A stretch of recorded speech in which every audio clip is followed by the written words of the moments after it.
So next up is group 6, followed by group number 7.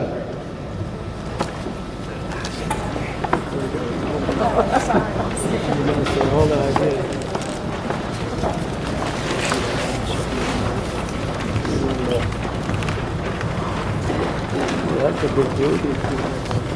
Kidding. I got elected into this.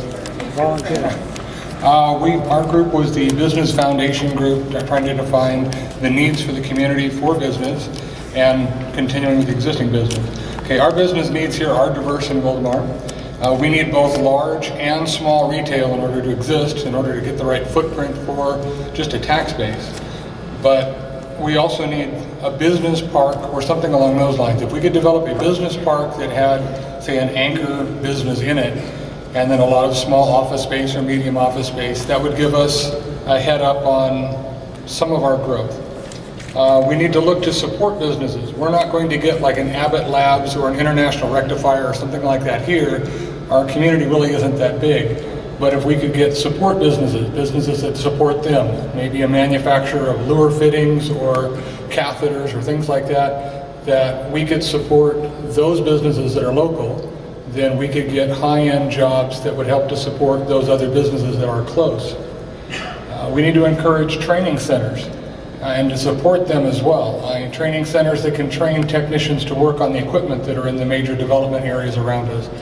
Training centers to train nurses. Training centers to train for virtually anything that we could use here in this valley, from Elsinore all the way up through Temecula, to try to maintain jobs locally.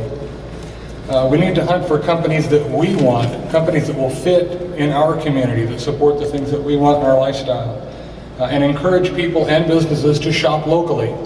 If we keep our dollars here by shopping in our own local stores, then we benefit both ways. We need to seriously consider tax incentives for some of these companies. If you can get a company in here that will put in plastic injection molds and extrusion machines and things like that and bring in 100 employees, maybe it's worth it to us to create some kind of a tax incentive for the first 2 to 3 years that they're here to help them with their capital investment to come. And things that'll actually bring in industry to our area. It'd be good for us to focus all of our high traffic retail close to the freeway. We don't want to have 4-lane roads going out into the residentials. If we can keep that minimized to keep it more rural and keep all of that traffic close to the freeway, so we get people from Elsinore and Temecula coming into town, and then they turn around and get right back out of town again, because we just don't want all that traffic. Okay, we'd like to expand our existing medical. We have some really world-class surgeons here at Inland Valley. If we can expand on that and expand on our capability, get more into physical therapies and things like that for seniors. We have a lot of seniors in our communities. We need to provide for that, but also provide training and jobs that go with that. And lastly, we need to develop extended community business with like the equestrian capabilities that we've currently got. If we tie in with the La Cresta area, they have an awesome extended equestrian section up in there. If we blend in and that becomes part of our sphere of influence, I mean, it's an overall community here. It's not just the city of Wildomar.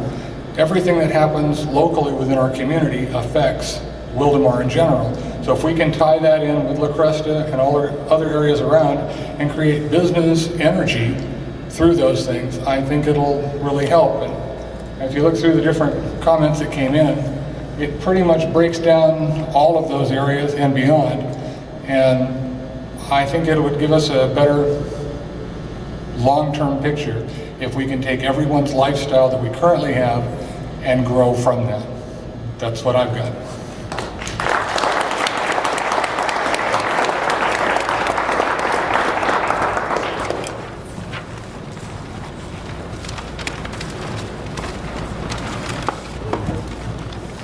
That was really very thoughtful. Good work from that group.